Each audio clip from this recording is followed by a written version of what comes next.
So let's talk about whether you should use 401k or traditional IRA or Roth IRA or none of them for your retirement planning.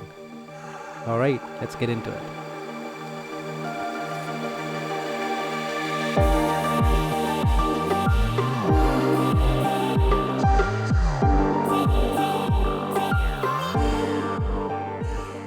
Alright, so here is a quick calculation on traditional IRA or 401k. They work the same, at least the traditional 401k, as against to Roth IRA. Now you can also have a Roth 401k, and the third column here demonstrates the calculation for if you don't do either one of them and just put it in a taxable account, right? So let's look at some variables here. So if let's say we are going to assume that you contribute $5,000, and we are going to also assume that your income is 60,000. The years to grow, we'll say 30 years. So let's take an example that you are currently 30 years old and you are going to need this money after 30 years when you turn 60. The tax rate is 25%. Again, I have rounded these numbers. Now 25% includes your federal, state, FICA, Medicare, right? So I'm assuming that you are a salaried employee. The growth rate is 8%. So this is the growth on your portfolio. Finally, we're going to assume that you are going to keep, because you're having 30 years to grow, you are going to keep this contribution invested for more than 1 year. If you do that, you are going to be taxed at a lower rate, which is the capital gains rate, which is usually 15% if you have under a certain amount, right? So these are some of the rounded off numbers we are going to use. Now here are the calculations. Now you might say, why am I putting $3,750 as the Roth IRA contribution? Now this $3,750 is after taxes, right? So I'm going to assume that you have $5,000, and if you put it in a traditional IRA or a 401k, you don't get taxed on it up front. You get taxed on it when you take it out. I'm going to assume that you take that same $5,000 and then you get taxed on it up front when you put it in. So your tax rate is 25%. If you see the calculations here, I'm multiplying it by 0.75%. Now same thing happens with the taxable, right? Now Roth IRA and taxable are same when going in. They're only different when they're coming out, right? So let's assume that all three of these investments, you put it in a ETF like SPY, right? SPY is the SPDR ETF that tracks the S&P 500.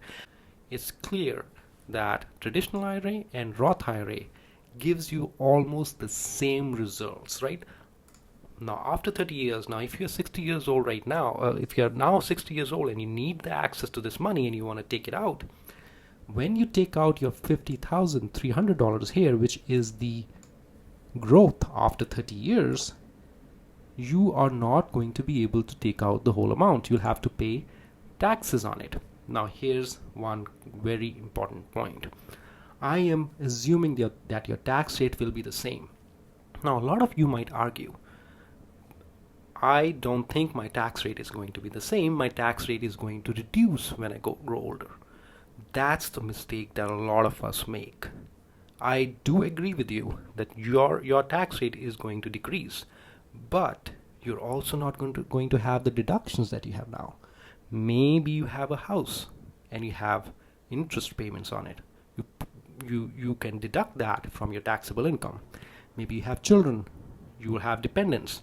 You can deduct that from your income. So your taxable amount goes down, which reduces your overall tax rate. You will not have those things when you're about to retire. You're not going to have children. Your house will be probably paid off, and you may not have other deduction.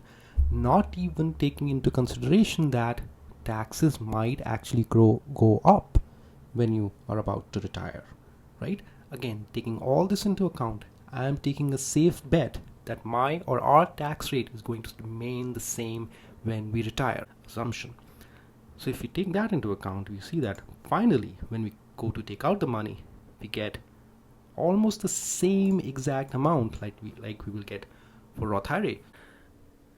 So, and then if we look at the taxable amount, this is the amount that you just put it in your brokerage, taxable brokerage account. So how did I come up with this amount? So if you see carefully here, we are taking M18, which is this value, and you're subtracting 3,750 from it. Why? Because you only get taxed on your growth. You've already been taxed on your contribution, right? You put in $3,750 after you pay taxes on that $5,000. Now you are going to be taxed on the capital gains, which is the difference of the amount that you made minus what you put in. Then you multiply that by the tax rate, which is 15%, right?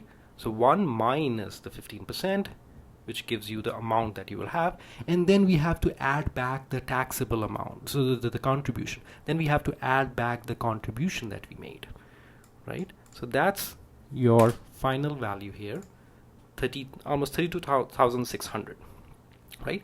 So if you see here, Roth IRA and traditional IRA on the face of it looks like it is much better than taxable amount, right? So it looks like from our calculations and any which way you might change these numbers, we are coming to this conclusion that traditional IRA 401k or Roth IRA or Roth 401k are pretty much the same. There is not going to be any difference at the end of the day which account you contribute your money to. So you don't really need to think too much about whether you should contribute to traditional or pre-tax,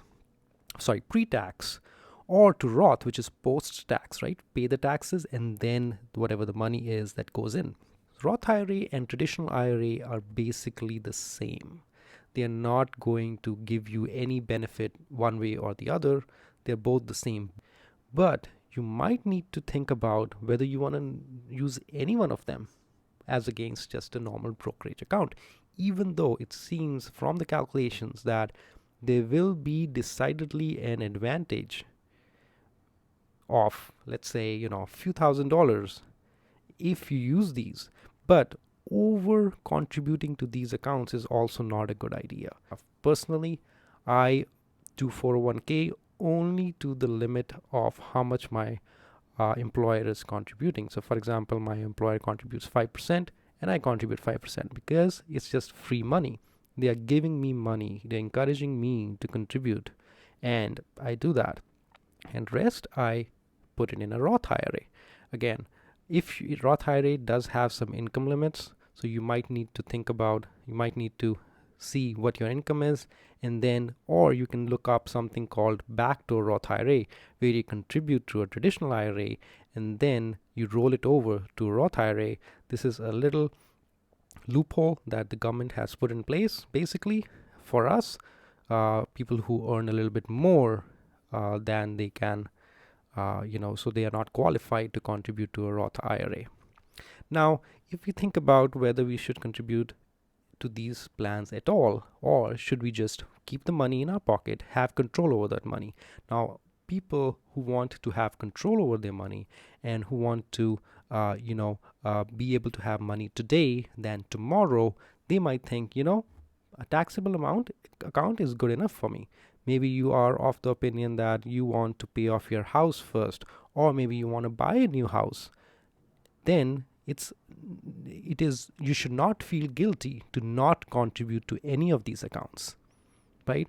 These accounts, whenever you use any government sponsored retirement accounts, government is not going to give you a great deal. They're just going to give you a slightly better deal.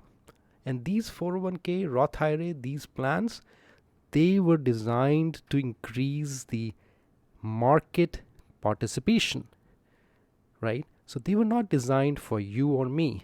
They were designed so that more participants are there in the market. So again, these plans versus a taxable is not much different.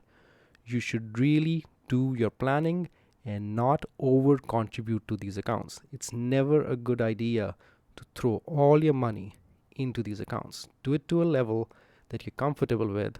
All right, thanks for watching. Hopefully you got some good information from this video. And the conclusion is these government created taxable accounts are not really any much better or significantly better than just a normal taxable account. All right, thanks for watching.